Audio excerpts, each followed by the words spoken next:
The wheel of time season 3। तो episode 2 की शुरुआत 20 साल पहले के एक फ्लैशबैक सीन से होती है, जिसमें हमें बताया जाता है कि एंडोर की गद्दी को लेके वहाँ पे काफी ज्यादा पॉलिटिकल प्रेशर क्रिएट हो गया था और उस वक्त ये एंडोर की महारानी मॉर्गेस ने अपने सारे दुश्मन लीडर्स को हार मानने के बावजूद भरी सभा में एक एक करके मरवा दिया। मॉर्गेस अच्छी तरीके से जानती थी कि अगर इन्हें जिंदा छोड़ा गया तो ये आगे चल के एंडोर की गद्दी के लिए बागी बन ही जाएंगे। और मॉर्गेस को ऐसा करने के लिए एलियट या सडाई, जो कि व्हाइट टावर की रेड हाउस से बिलोंग करती है, उसने कहा होता है। जिसके बाद कहानी प्रेजेंट टाइम पे शिफ्ट होती है, जहाँ पे हम देखते हैं कि मॉर्गेस अपनी बेटी के किडनैपिंग की खबर सुनते ही फौरन व्हाइट टावर पहुंच जाती है। वहाँ मैं तो ये बताना भूल ही गया कि एलन मॉर्गेस की ही बेटी है। तो मॉर्गेस अपने पूरे फैमिली को लेकर व्हाइट टावर में आ चुकी थी, जो कि उस वक्त काफी गुस्से में होती है, मगर स्वान सांची उसे अकेले में बात करने के लिए मना लेती है। इधर एलियन अपनी माँ से मिलने से पहले अपने भाइयों से मिलने चली जाती है, जहाँ पे एलियन को उसके भाइयों ने बताया कि यहाँ पर क्वीन मॉर्गेस उसे एंडोर वापस ले जाने के लिए आई है, क्योंकि मॉर्गेस नहीं चाहती कि एंडोर की होने वाली महारानी लगातार ऐसे मुसीबतों में फंसते रहे।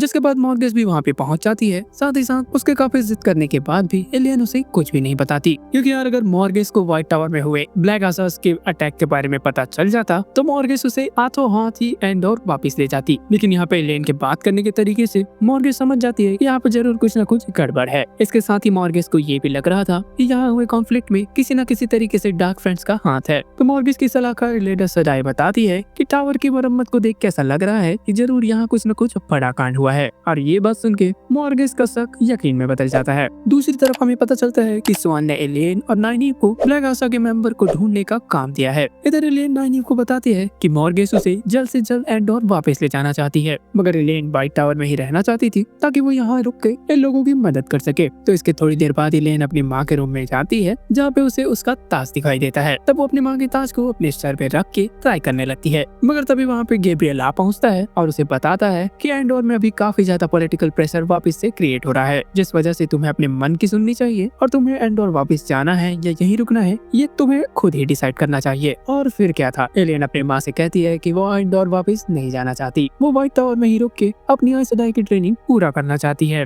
और अपनी बेटी को इस तरीके से अपना स्टैंड लेते हुए देख के मॉर्गेस उससे काफी इम्प्रेस होती है, जिसके बाद वो व्हाइट टावर के काउंसिल के सामने अपना शर्त रखती है कि वो एलियन के बिना ही एंडोर वापस जा रही है, मगर यहाँ पे एलियन की सिक्योरिटी के लिए उसके दोनों भाई इसके साथ साथ एलिजा सडाई भी इसी टावर में रहेंगे और व्हाइट टावर काउंसिल को भी इससे कोई ऐतराज नहीं होता। दूसरी तरफ आए अगर आइल वेस्टलैंड में, तो यहाँ पर रैंड लैंड के साथ रह के तलवारबाजी सीख रहा होता है, मगर यहाँ पे एवेंटा और मॉरेन को समझ नहीं आ रहा होता यहाँ के कार्बन पावर चैनलर होने के बावजूद इसे तलवारबाजी क्यों सीखनी है। मगर तभी एवेंटा आइल प्रोफेसी के बारे में बताती है, जिसके अकॉर्डिंग ड्रैगन रिबोर्न आइल वासियों को पहले तो बचाएगा, उसके बाद खुद ही बर्बाद कर देगा। लगता है आइल प्रोफेसी लिखने वाले सलमान खान के फैन है, मतलब मारेंगे भी हम और बचाएंगे भी हम। इसके बाद अगर एक वेन पे आए तो हर रात उसे पिछले सीजन वाले ट्रॉमेटिक नाइटमेयर्स आ रहे होते हैं, और यही नहीं, रैंड के करीब आते ही उसके ट्रॉमेटिक नाइटमेयर्स वापस से ट्रिगर हो जाया करते थे। तो उस रात भी ठीक ऐसा ही होता है, उसे एक बार फिर से वही डरावने सपने आने लगते हैं, मगर उसके बाद वो सपनों की दुनिया में ट्रैवल करके किसी आइल फेसलैंड में पहुंच जाती है, जहाँ पे एक आइल वासी उसे बोल रही होती है कि उसे यहाँ पे नहीं आना चाहिए था। इधर लैंडफेयर के पास ड्रीम ट्रैवलिंग की पावर्स थी, जिस वजह से वो हर रात रैंक के सपनों में आकर उससे मिला करती थी। तो रैंक के सपनों में आते ही लैंडफेयर उसे बताती है कि उसे ग्वेन से थोड़ी दूरी बना के रखनी चाहिए, साथ ही साथ वो 4 सेकंड को बिल्कुल भी हल्के में नहीं ले सकता, जिस वजह से उसे जल्द से जल्द स्वॉर्ड ऑफ कैलेंडर हासिल करना चाहिए। तो जिसके बाद हमें पता चलता है कि ग्वेन के उस डरावने सपनों की वजह असल में लैंडफेयर है। जिसके बाद ग्वेन नींद से जाग जाती है और अपने सपनों के बारे में रैंड को बताती है। तो सुबह होते ही रैंड मॉरेन को बता रहा होता है कि वो जैसे ही वन पावर को चैनल करता है उसे और भी ज्यादा पावरफुल बनने की भूख लगती है, मगर उसके दिमाग में कहीं न कहीं ये भी चल रहा होता है कि ज्यादा पावर की भूख असल में गलत है,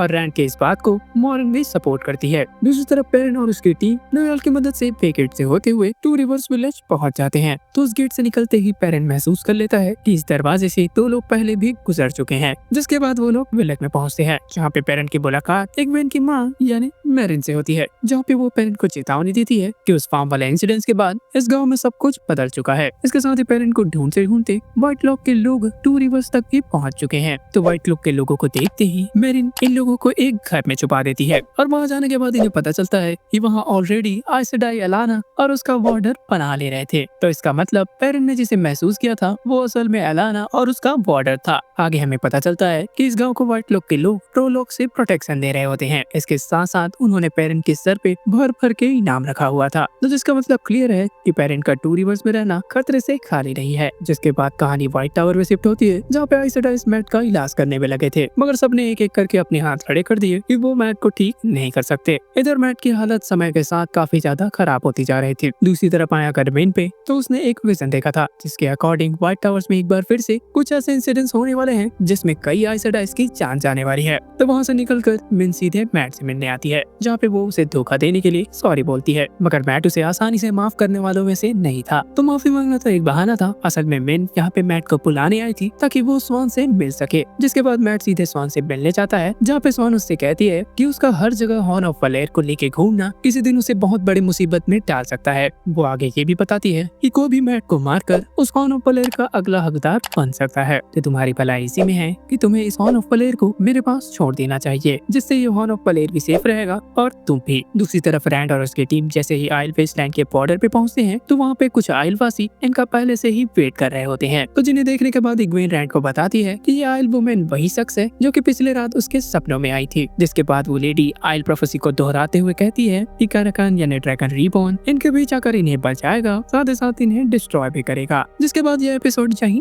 एंड हो जाता है। तो गाइस, अगर आपको ये वीडियो पसंद आया तो हमारे channel the super hero station को सब्सक्राइब करने के साथ साथ वो बेल आइकन भी दबाना ना भूलना, जिससे मेरे वीडियोस की नोटिफिकेशन सबसे पहले पहुंचे आप तक। इसके साथ ही मैंने ऐसे बहुत सारे वीडियोस और भी बना के रखे हैं, जिसका लिंक आपको डिस्क्रिप्शन बॉक्स में मिल जाएगा। तो इस वीडियो के लिए इतना ही। This is Nikhil Yadav and signing of.